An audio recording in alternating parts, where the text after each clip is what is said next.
कृष्णा भीमा विकास आघाडीच्या जी नुकतीच पार पडलेली आपली इंदापूर नगरपालिकेची जी निवडणूक होती, या निवडणुकीचे आपले उमेदवार ज्यांनी आता आपल्याला विस्तृत या ठिकाणी मार्गदर्शन केलं, आपल्या भावना व्यक्त केल्या, ते श्री प्रदीपजी गारटकर आणि उपस्थित सर्व इंदापूर शहरातील सर्वच प्रमुख निवडून आलेले आणि दुर्दैवानं पराभूत झालेले असे सर्वच आमचे उमेदवार आणि शहरात ज्यांनी रात्रीचा दिवस केला, प्रयत्नाची पराकाष्ठा केली आणि आपली सत्ता आणण्यासाठी म्हणून ज्यांनी जीवापाड मेहनत केली, असे सर्व उपस्थित सहकारी बंधू भगिनी, पत्रकार आणि माझ्या तरुण सहकारी मित्रांनो, अजूनही आपल्या कोणाला विश्वास बसना की आपल्या पॅनलचा पराभव झालाय. कारण तुमच्या सगळ्याची आत्ताची सुद्धा उपस्थिती जर बघितली, प्रचारामधली जर उपस्थिती बघितली, बैठकांच्या मधली उपस्थिती जर बघितली, उमेदवारांच्या बरोबर पदयात्रा आणि घर टू घर प्रचार करत असतानाची उपस्थिती जर बघितली, तर मला असं वाटतं की एक चक्रावून जाणारा अशा प्रकारचा हा कालचा निकाल आहे. आणि दुर्दैवानं फक्त 64 मतांनी आपला नगराध्यक्ष पदाचा उमेदवार पडला आणि बाकीचे आपले जे काही 14 उमेदवारांचा जो पराभव झाला, त्याचंही विश्लेषण गेल्या 2-4 दिवसापासून आम्ही सातत्यानं करतोय. परंतु शेवटी लोकशाही आहे, लोकशाहीमध्ये जनतेचा जो कौल असतो तो आपण मान्यच केला पाहिजे. आणि म्हणून प्रथमतः मी आपल्या सगळ्यांचे या ठिकाणी आभार मानतो. आपण केलेल्या मेहनतीबद्दल, आपण केलेल्या सहकार्याबद्दल, आपण दिलेल्या योगदानाबद्दल, आपण दिलेल्या वेळेबद्दल पॅनलच्या वतीनं, आघाडीच्या वतीनं मी आपणा सर्वांचा या ठिकाणी आभार मानतो. ज्यांनी प्रत्यक्षपणे, ज्यांनी अप्रत्यक्षपणे ही आघाडी निवडून आणण्यासाठी म्हणून ज्यांनी प्रयत्न केले, या सर्वांचंही मी अंतःकरणापासून या ठिकाणी आभार मानतो. मित्रांनो, कृष्णा भीमा विकास आघाडीचा जन्म हा आपल्या शहरामध्ये अगदी 15-20 दिवसापूर्वी झाला आणि त्यातून ही सगळी समीकरणं आपल्याला या ठिकाणी निर्माण करता आली. हे काही ठरवून झालेलं नाही, हे स्पॉन्टेनियसली ज्याला म्हणतो आपण उत्स्फूर्त, हे सगळे आम्ही एकत्र आलो. मग सोनाई परिवाराचे दशरथदादा माने असतील, प्रवीण भैया माने असतील, माजी आमदार यशवंत माने असतील, प्रदीप गारटकर असतील, आपण सर्वजण आम्ही एकत्र आलो, एकत्र बसलो आणि मग निर्णय असा झाला की आपल्याला ह्या निवडणुकीला आपल्याला आघाडी करायची. त्याची सगळी विस्तारानं चर्चा होऊन गेलेली, त्यामुळे आज ती बोलण्याची आवश्यकता आहे असं मला वाटत नाही.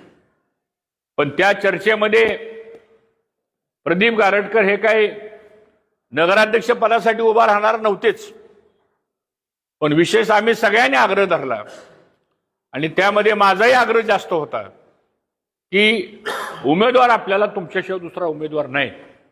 आणि खरं म्हणजे त्यांनी उमेदवारी स्वीकारली. आज अंतःकरण भरून येतंय की त्यांची इच्छा नसताना आपण त्यांना उभा केलं आणि दुर्दैवानं आपल्याला त्या ठिकाणी अपयश आलं. मला असं वाटतं ह्याच्या एवढं वेगळं दुःख असू शकत नाही असं माझं व्यक्तिशः मत आहे. आणि म्हणून या घटना घडल्या, या घटना घडत असताना जो काही निवडणुकीच्या कालखंडामधला जो काही प्रवाह आम्हाला दिसला, असं काही कोणी मानायचं कारण नाही. राजकारण आम्ही 40 वर्ष करतोय, हे पण 35-40 वर्ष राजकारण समाजकारण करतायत. माने परिवारही राजकारण समाजकारण करतोय. त्यामुळे आम्हाला सगळ्या बारीक सारीक गोष्टी सगळं आकलन आमच्यापर्यंत आहे. कुठं काय घडलं, कसं घडलं, हे कागद न बघता सुद्धा सांगणारा मी एक कार्यकर्ता आहे. पण मित्रांनो, आज ती सांगण्याची वेळ नाही. ते कृतीमधनं कसं करायचंय पुढे ते आपण करू. परंतु एक गोष्ट मात्र निश्चित आहे की आपला पराभव हा समोरच्या माणसाने केलेला नाही, तर आपला पराभव हा आपल्याच काही लोकांच्या मुळे झालेला आहे. ही वस्तुस्थितीच आहे, सांगतो तुम्हाला. पण ठीक आहे, आता कोणाचं नाव घ्यायची आवश्यकता आहे असं काय गरज असं मला वाटत नाही. चेहरा आणि नजर जरी बघितली सांगतो तुम्हाला, आणि त्या माणसाच्या डोळ्यात डोळा जरी आपण घातला तर त्या माणसाचं 3 सेकंडच्या पुढे हिंमत राहत नाही नजरेला नजर लावायची. त्या माणसाने आपलं काम केलं नाही. हे साधं सोपं गणित आहे. ज्याने प्रामाणिक काम केलेलं आहे त्याची पापणी सुद्धा खाली हलत नाही, कारण तो बिचारा निष्ठावान कार्यकर्ता असतो. आणि म्हणून इथून पुढचं राजकारण प्रदीप गारटकर जे आपल्याला करायचंय, ती संख्या आपल्याबरोबर किती ह्याला फार महत्व देऊ नका, पण जिद्दीनं निष्ठेनं जीवापलीकडे आपल्यासाठी धडपडणारा कोण कार्यकर्ता आहे त्याच्यासाठी आपण आता काम केलं पाहिजे. हे साधं सोपं सूत्र मला असं वाटतं हे आपल्याला घेऊन पुढे वाटचाल करावी लागणार आहे. हे माझं अतिशय स्पष्ट मत आहे. आणि म्हणून जनतेला दिलेला कौल आपण स्वीकारतो. जे निवडून आले असतील त्यांचं अभिनंदन करतो. उद्या नगरपालिकेचा कारभार करताना तुम्ही 6 जणांची फौज आहे आपली.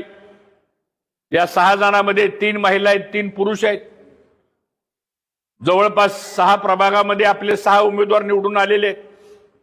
तुमची जबाबदारी आता अधिक आहे की 6 संख्या असली म्हणजे आपण मायनॉरिटीमध्ये आहे किंवा आपण अल्पसंख्याक मतामध्ये आहोत हे अनिल मानायचं काही कारण नाही. आपण जी आपल्याला 9,800 मतं जी पडलीत आपल्याला, म्हणजे इंदापूर शहरातला 50% कौल हा आपल्या बाजूला आहे. त्यांचं प्रतिनिधित्व तुम्ही 6 जण करताय. काम असं करा, तुमचं काम त्या 14 पेक्षा सुद्धा उजवं दिसलं पाहिजे, एवढी मात्र अपेक्षा आम्ही तुमच्याकडून या ठिकाणी करतो. आणि म्हणून नगरपालिकेचं काम करताना आमचा त्यात कोणाचा हस्तक्षेप असायचे काही कारण नाही. जे मागे निवडून आम्ही दिले होते त्यावेळेस सुद्धा आम्ही कधी हस्तक्षेप केला नाही, कारण आम्ही एका सांस्कृतिक वाढलेले कार्यकर्ते आहोत. पण तुम्ही तिथं काम करताना 6 लोकांनी उद्या या शहरातल्या आपल्या माणसांनी त्याला शर्मेनं खाली मान घालावं लागेल असं कुठलं कृत्य आपल्याकडून होता कामा नये. लोकांसाठी आपल्याला लढायचंय. आणि विशेष करून काही आमिष दाखवण्याचा प्रयत्न करतील, काही वेगळ्या प्रकारचे कामाच्या माध्यमातून काही वेगळ्या प्रलोभन दाखवण्याचं काम करतील. कारण तुम्ही निवडून आणली मागं माणसं तुमची, पण त्याच्यावर नियंत्रण राहिलं नाही. आम्ही पण काय निवडून माणसं आणली, त्याच्यावर आम्ही लक्ष दिलं नाही. आणि त्याचा परिणाम असा झाला की काय चित्र आपल्याला आज दिसायला मिळतंय ते त्याचे परिणाम आहेत. आणि म्हणून नगरपालिकेचा कारभार हा एक तर पारदर्शी झाला पाहिजे. नगरपालिकेमधलं जे टेंडर प्रोसेस आहे, मी जबाबदारीने हे शब्द उच्चारतो, नगरपालिकेमधलं जे टेंडरिंग प्रोसेस आहे ते पूर्णपणे पारदर्शीपणानं झालं पाहिजे. आणि जनतेच्या हिताची कामं इथं बसलेल्या सत्ताधाऱ्यांनी केली आणि ती जनतेची कामं असतील, आम्ही त्याला समर्थन देऊ. विधायक कामाला आमचं समर्थन राहील, चांगल्या कामाला आमचं समर्थन राहील. पण चुकीच्या कामाला आणि अंडर डिलिंग कामाला जर अशा काही घटना घडत असतील तर आपली संख्या 6 जरी असली, कौरवाच्या आणि पांडवाच्या लढाईमध्ये एका बाजूला 100 कौरव होते, समोर फक्त 5 पांडव होते, तुम्ही तर 6 जण आत आहे.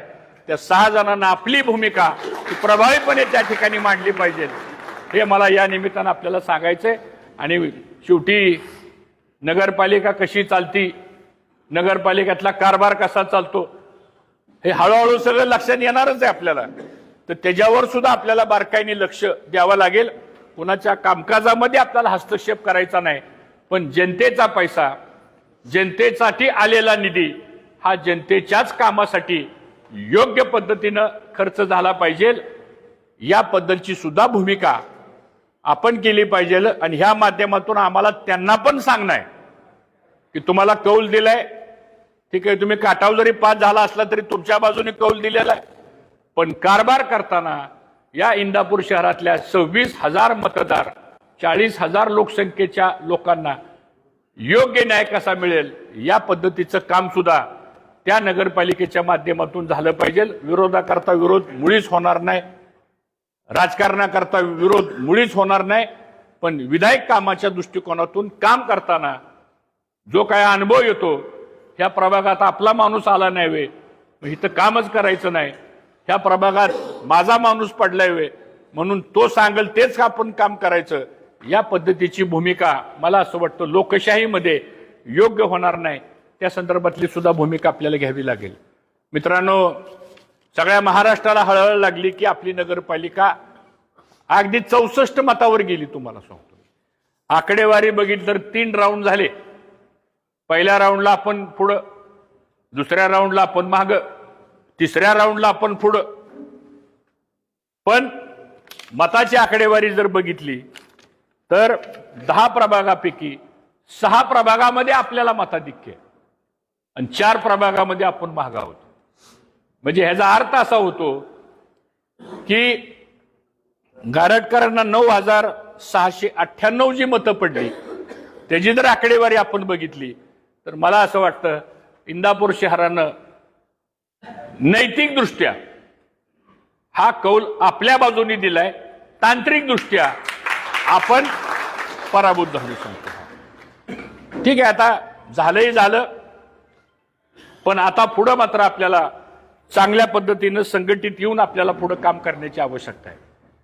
काय 5-6 कटू अनुभव आमच्यासारख्या सुद्धा कार्यकर्त्याला आले, ज्यांना बऱ्यापैकी आम्ही आयुष्यामध्ये काय काय दिलं, काय लोकांनी आमचं ऐकलं नाही, काय लोकांच्या मध्ये एवढा काय असा म्हणजे होरा होता.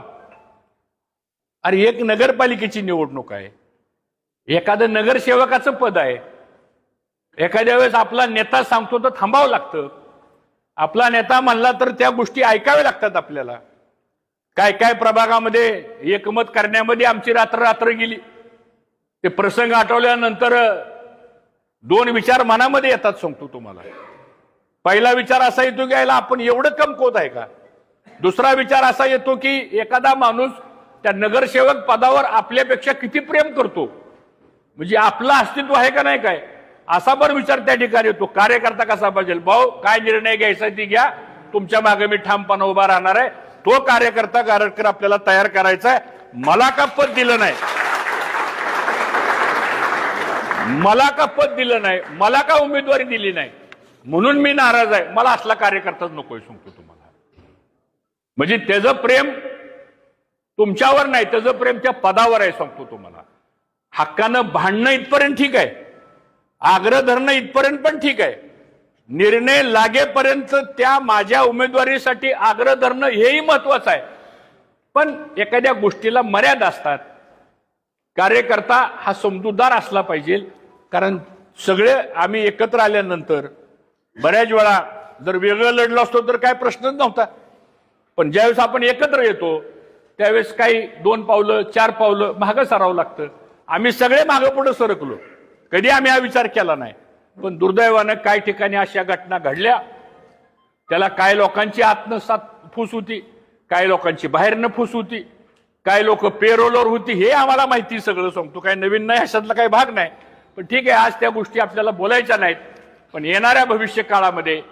आणि मला तर असं वाटतं की माणूस आल्यानंतर तो ज्यावेळेस काम सांगतो आपल्याला, आता काय होणार आहे माहिती का, आपण सगळे एकत्र आहे आता भले मोठा कामाचा लोड आपल्याकडे येणार आहे आणि मताचा लोंडा मात्र तिकडे जातो. त्यामुळे ह्याचा पण आता थोडासा अभ्यास, थोडस आपण पण आता ठीक आहे, आता ती जत्रे यात्रेचा कालावधी संपला आता. ती 15 दिवस जत्रा यात्राच होती सांगतो तुम्हाला. आता तो कालावधी संपला. आता इथून पुढच्या काळामध्ये सुद्धा माझी कार्यकर्त्याला विनंती आहे, हे बघा, हा इंदापूर तालुका एका राजकीय विचारानं चाललेला हा इंदापूर तालुका होता. थोडा राजकीय विचारामध्ये गफलत आली म्हणून ह्या प्रवृत्त्या पुढे आल्या, तुम्ही समजून घ्या. आज तुम्हाला वाईट वाटतंय, माझा सुद्धा 2-3 वेळा विधानसभेला अशाच घटना घडल्या सांगतो तुम्हाला मी. म्हणून मला आपल्याला सर्वांना सांगायचंय की या पुढच्या काळामध्ये सुद्धा कार्यकर्ता हा वैचारिक पातळीवर लढणारा कार्यकर्ता असला पाहिजे. व्यक्तिगत स्वार्थाकरता आणि व्यक्तिगत फायद्याकरता मग त्याची टीम वेगळी करू आपण सांगतो. अ टीम करू, बी टीम करू, सी टीम करू, कारण होत आहे कसं माहिती का, की मग बऱ्याच वेळा व्यवसायाचा आणि राजकारणाचा मेळ घातला जातो, बऱ्याच वेळा नात्या गोत्यांचा मेळ घातला जातो. तर ह्या सगळ्या ह्याच्यामध्ये जो खरंच काम करणारा कार्यकर्ता होता, आता उदाहरण सांगतो, अण्णा पवार आपला काय का असताना धड धड धडपड धडपड धडपड करत करत का होईना आला निवडून, केला प्रयत्न, हाडाचा कार्यकर्ता आहे सांगतो हा. पद आलं काय पद गेलं काय सांगतो तुम्हाला, हा हाडाचा कार्यकर्ता. उदाहरण बाकीचे हाडा नसं म्हणत नाही, ते पण आपलेच सगळे कार्यकर्ते आहेत. पण 24/7 लोकांच्या सेवेकरता जर आपण त्या ठिकाणी काम केलं तर मला असं वाटतं संघटना वाढती, लोकांचा आत्मविश्वास वाढतो आणि जनतेचा बघण्याचा दृष्टिकोनही, तुम्ही असं समजू नका लोक उघड्या डोळ्यानं सगळी गोष्ट बघत असतात. आणि म्हणून आता या पुढच्या काळामध्ये थोडं आपल्याला काळजीपूर्वक लक्ष देण्याची आवश्यकता आहे. मी काय फार मोठं भाषण या ठिकाणी करणार नाही, परंतु आता अशी पण शक्यता आहे होण्याची की काहीतरी गैरसमज पसरून द्यायचा. ताटे सरांनी कामच केलं नाही, आमक्याने कामच केलं नाही, त्यांनी आतनं वेगळंच केलं, त्यांनी बाहेरनं वेगळंच केलं, असा कुठलाही गैरसमज या शहरामध्ये पसरून देऊ नका. आपण सगळे प्रामाणिक राहिलो, आपण सगळ्यांनी मेहनत केली, सगळ्यांनी काम केलं, म्हणून तर एवढी मतं पडली ना सांगतो तुम्हाला. हा त्यामुळे ह्याच्यामध्ये सुद्धा विरोधकाचा डाव आहे. आपल्यातल्या आपल्यात सुद्धा काहीतरी गैरसमज करून आपल्यातल्या आपल्यात सुद्धा काही फाटाफूट कशी होती का, अशा प्रकारचे सुद्धा काही प्रयत्न होतील, तर त्यापासून सुद्धा आपण सावध राहण्याची आवश्यकता आहे. माझ्या अनालिसिस प्रमाणे एक 4-5 मुद्दे आहेत की ज्या मुद्द्यामुळे आपल्याला आत्मपरीक्षण करावंच लागेल सांगतो. कुणावर टीका करायची नाही, कुणाला वेडवाकडे बोलायचं नाही. शेवटी लोकशाही आहे, ज्याला पब्लिकने संधी दिलेली आहे, बघायचं आपण आता ते काय करतायत. चांगलं काम असेल समर्थन करू, वाईट काम असेल विरोध मात्र करायचा. वाईट काम असेल तर सांगतो ह्या गोष्टीचं समीकरण या पुढच्या काळामध्ये करावं लागेल. एक 1300-1400 मतं ही शहरामध्ये बोगस लागले गेलेली आहेत आणि आम्ही सारखे दोघं चर्चा करायचो. मानेदादाशी पण आमची चर्चा व्हायची, प्रवीणशी पण आमची चर्चा व्हायची. सगळ्यांनी इतकी ताकद लावली खरंच, म्हणजे सोनाई परिवार, यशवंत माने, आपण, तुम्ही सगळ्यांनी इतकी ताकद लावली, आपण कुणी कमी पडलं नाही. आता शेवटी काय हा अपघातच म्हणायचा, आता काय मग आपली गाडी चांगली, ड्रायव्हर चांगला होता, गाडीतले प्रवासी चांगले होते, पण काय करता आडवच गेलो कोणीतरी सांगतो तुम्हाला. हा ते असलं झालं म्हणायचं, दुसरं काय आता ह्याच्यात सांगतो. आता ते आडवं काय गेलं हे आता गाडीत बसणाराचा, ड्रायव्हिंग करणाराचा गाडीचा दोष आहे का काय. त्यामुळे ठीक आहे, आता झालंही झालं आता, पण प्रयत्नामध्ये कुणी कमी पडलेलं नाही, हे सुद्धा या ठिकाणी मला असं वाटतं लक्षात ठेवण्याची आवश्यकता आहे. त्याचबरोबर बंडखोरी उमेदवारी रोखण्यामध्ये आपण कमी पडलो हे मान्यच करावं लागेल. आणि बंडखोरीला प्रोत्साहन देण्यामध्ये सुद्धा जी माणसं होती त्यालाही आवर घालण्यामध्ये आपण कमी पडलो. म्हणजे बंडखोर करणाऱ्यापेक्षा त्या बंडखोरी करणाऱ्याला प्रोत्साहन करणारी एक यंत्रणा होती सांगतो तुम्हाला. हा ठीक आहे, आता त्याचा एक फटका आपल्याला बसला नाही असं नाही, कारण मताची आकडेवारी जर बघितली तर सहज दिसतंय. सगळ्याचा अभ्यास केलाय मी सगळा, पण ती आता ही वेळ नसती बोलायची. वेळोवेळी आपण ह्या संदर्भामध्ये बोलू आपण. त्याचबरोबरीने बऱ्याचशा प्रभागामध्ये क्रॉस वोटिंग पण झालेलं आहे, हे पण चांगलं नाही. आपण त्यांच्या बाबतीत चर्चा करायचो, ती एकच मत मागतोय आणि आपण काय केलं हे पण योग्य घडलेलं नाहीये सांगतो तुम्हाला. कारण क्रॉस वोटिंगमध्ये सुद्धा आपल्यातल्या आपल्यामध्ये सुद्धा फरक पडलेला आहे. याचंही थोडं आत्मपरीक्षण सुद्धा आपण करण्याची आवश्यकता आहे. त्याचबरोबर उमेदवारी देताना सुद्धा झाल्या अडीअडचणीमध्ये, कारण कालावधीच इतका कमी होता की ते, आणि चिन्ह तर आपल्याला 26 तारखेला मिळालं, ते बी चिन्ह सगळ्याला वेगळं मिळावं अशी पण एक मोठी व्यवस्था झाली होती सांगतो. हा ते झाल्याचे तर अजून 1000-1500 मताचा फटका बसला असतो सांगतो आपल्याला. पण त्याच्यामध्ये वेळ गेला, इलेक्शन कमिशनने रात्री परिपत्रक काढलं, म्हणून आपल्याला 26 तारखेला 11:30 वाजता आपल्याला ती एसटी बस मिळाली. आणि पुन्हा एका प्रभागात तर आपल्याला तिथं दुसरी रिक्षा घ्यावी लागली सांगतो.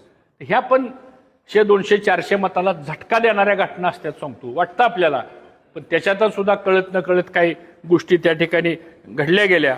आणि शेवट धनशक्तीचा तर काय बोलण्याची आवश्यकताच नाही, कारण एवढ्या मोठ्या प्रमाणामध्ये ह्या सगळ्या गोष्टी ज्या घडलेल्या आहेत, आकडे तर आमच्याकडे भयानक ऐकायला येतात. मला असं वाटतं इंदापूर शहर हे स्वाभिमानी शहर आहे, वैचारिक शहर आहे. इंदापूर शहरानं नेहमीच विचाराची साथ धरलेली आहे. इंदापूर शहरानं नेहमीच संघर्षाची साथ धरलेली आहे आणि इंदापूर शहरानं नेहमीच एका तत्वानं राजकारण समाजकारण करणारं हे शहर आहे. पण दुर्दैवानं या कालच्या निवडणुकीमध्ये जे आम्हाला बघायला मिळालं, मी सुद्धा 7 निवडणुका लढवल्या, ह्यांनी पण 3 निवडणुका विधानसभेच्या लढवल्या, ह्यांनी ना आम्ही एकमेकाच्या विरोधामध्ये 5 नगरपालिकेच्या निवडणुका लढवल्या. पण असला प्रकार की जो येणाऱ्या भविष्य काळामध्ये, आता ताटे सर गिरीश शाह म्हणले आता आम्ही पुढच्या 5 वर्षात काय होईल आम्हाला माहित नाही, पण आता नवीन पिढी सुद्धा विचार करेल की 2030ला ज्यावेळेस ह्या नगरपालिकेची पुन्हा निवडणूक होईल त्यावेळेस जरी अशा घटना जर घडत असतील तर मग चांगला प्रामाणिक कष्ट करणारा कार्यकर्ता, सामाजिक कार्य करणाऱ्याला किंमत काय राहणार आहे, लोकांचे प्रश्न सोडवणाऱ्याला किंमत काय राहणार आहे.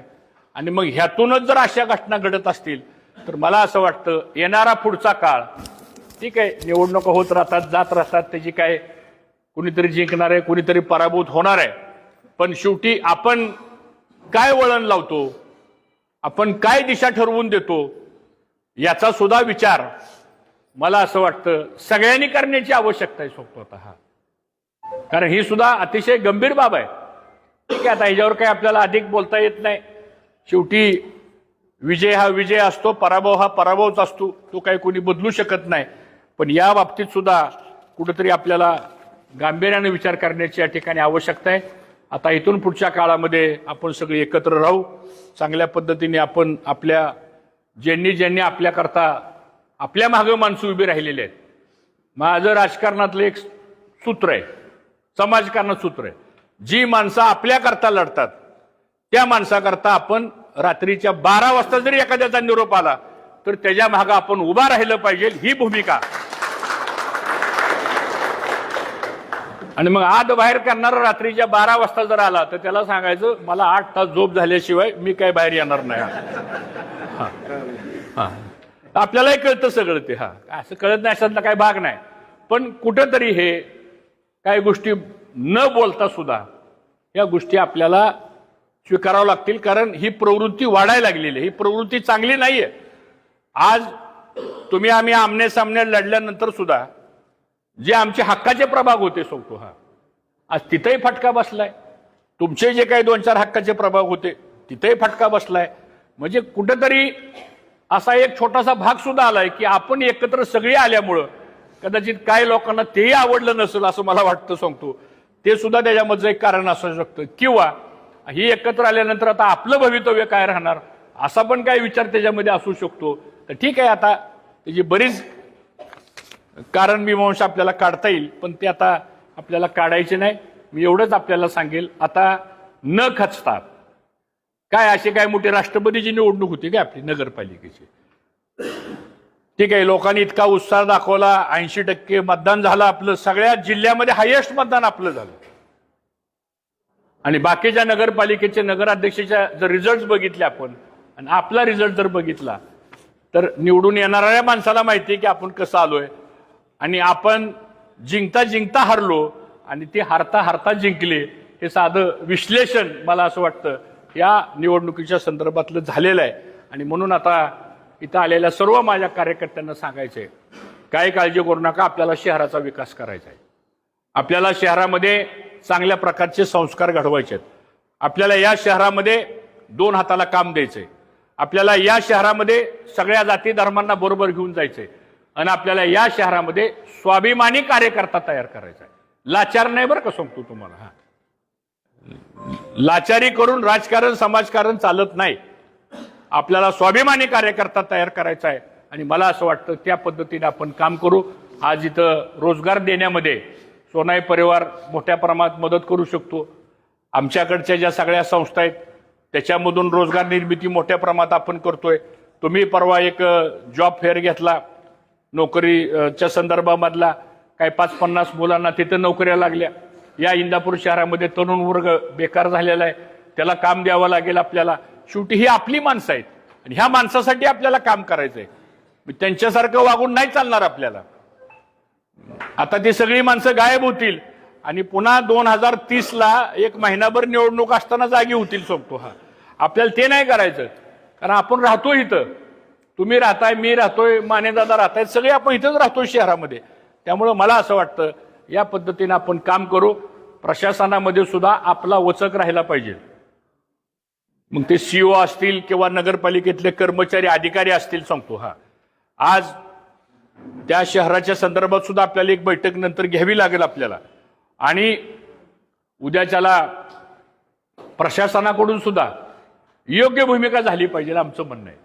अयोग्य आम्ही काय सांगणार नाही, पण तुम्ही अन्याय मात्र आमच्यावर करू नका ही सुद्धा भूमिका द्यावी लागेल. आणि तुम्ही शहरातल्या सगळ्या लोकांना आश्वासित करा की आम्ही तुमच्याकरता रस्त्यावर तयार आहोत. तुम्ही लोकांना सांगा. गारटकर दादा म्हणल्याप्रमाणे आज संध्याकाळपर्यंत सगळ्या उमेदवारांनी प्रत्येक मतदाराच्या घरी जाऊन नमस्कार करून आभार माना. देगा उसका भी भला, न देगा उसका भी भला, एवढं तरी काम आज करा सांगतो. हा बाकीचं बघतो आम्ही काय करायचं पुढे ते. हा पण आपलं कर्तव्य आहे लोकशाहीमध्ये, त्या पद्धतीने आपण करा. त्याचबरोबर अजून पुन्हा तुम्हाला सांगतो, बोगस मतदान ही एक वेगळी वाईट प्रवृत्ती सुरू झालेली आहे.